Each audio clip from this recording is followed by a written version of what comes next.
බුදුරජාණන් වහන්සේ පෙන්නනවා රාගයේ බලවත් වෙනකොට මේ විදිහට හිතන්නගෙන විතක්ක සංඨාන කියලා සූත්‍රයක් තියෙනවා. බුදුරජාණන් වහන්සේ වදාළ මහණෙනි රාග සහිත හිතක් බලවත් නම් Tamante මේ මොහොතේ ෂණිකව කරන්න තියෙන වෙන කුසල අරමුණකට හිත යොමු කරගන්න කියලා. දැන් මොකක් හරි අපි නිමිත්තක් හිතන්න නේද ඒ කෙලෙස් මතුවලා එන්නේ. ද්වේෂය ගැන තරහකාරය ගැන හිතන්න ද්වේෂය මතුවේ. ඒ වගේ තමයි රාග සහිත නිමිත්තක් තුල අයෝනිසෝ මනසිකාරී යෙදෙන්න නූපන් රාගේ උපන් රාගේ බලවත් වෙනවා. ඒ නිසා රාග සහිත නිමිත්තක් හිතන්නේ නැතුව ඒ දේවල් සිහි කරන්නේ නැතුව වෙන කුසල අරමුණකට හිත ගන්න කියලා. ඒක ඒ වෙලේ අමතක වෙන මොකක් හරි වැඩක් කරන. ඒ වගේ පළවෙනි එක සරලම දේ තමයි ඒ කෙලෙස් සහිත අරමුණ හිතෙන් බැහැර වෙන විදිහට කුසල අරමුණකට හිත ගන්න කියලා.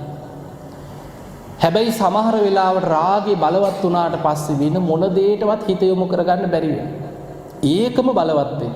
බුදුරජාන් වහන්සේ වදාළ මහණෙනි එතකොට ආදීනව සිහි කරන්න ගන්න කියලා. ඔන්න දෙවනියට අපිට කරන්න තියෙන දේ තමයි ආදීනව මෙනෙහි කරන. මේ රාගය නිසා කොච්චර මන් නිරේ වැටිලා ඇද්ද? රාගය නිසා කොච්චර මන් තිරිසන් අපායේ දුක් විඳලා ඇද්ද? රාගය නිසා කොච්චර പ്രേත ලෝකවල දුක් විඳලා ඇද්ද? කොච්චර මං හිරේ විලංගුවේ වැටලා ඇද්ද? සසරේ ගුටි කාලා ඇද්ද? මරුන් කාලා ඇද්ද? හිතනවා මෙනෙහි කරන. ආදීනව සිහි කරනකොට රාගය යටපත් කරන්න පුළුවන් කියලා. ඒ දෙවනි එක. හැබැයි බුදුරජාණන් වහන්සේ පෙන්නා මහණෙනි සමහරුන්ට රාගය බලවත් වුණාට පස්සේ ආදීනවේ වැහිලා යනවා කියලා. ආදීනව වැහෙනවා. ඒ තරම් රාගය බලවත් කියලා. ආදීනව වැහෙනවා කියන්නේ සමහරුන්ට හිතෙනවා අපාය ගියත් කමක් නැහැ මේ වැඩේ කරලා. නැද්ද එහෙමයි? හිරේ ගියත් කමක් නැහැ, අහු වුණත් කමක් නැහැ කියලා හිතනවා. ඒක තමයි කෙලෙස් වල භයානකකම. එහෙම තමයි මිනිස්සු මරුන් කන්නේ. හිරේ විලංගුවේ වැටෙන්නේ. ඒ වෙලාවට වැරදි කියලා දැනගත්තත් Tamanට Tamanගේ හිත පාලනය කරගන්න බෑ. ආදීනවේට බය නැති වෙනවා. ඕන දෙයක් වෙච්ච දෙයක් කියලා හිතෙන.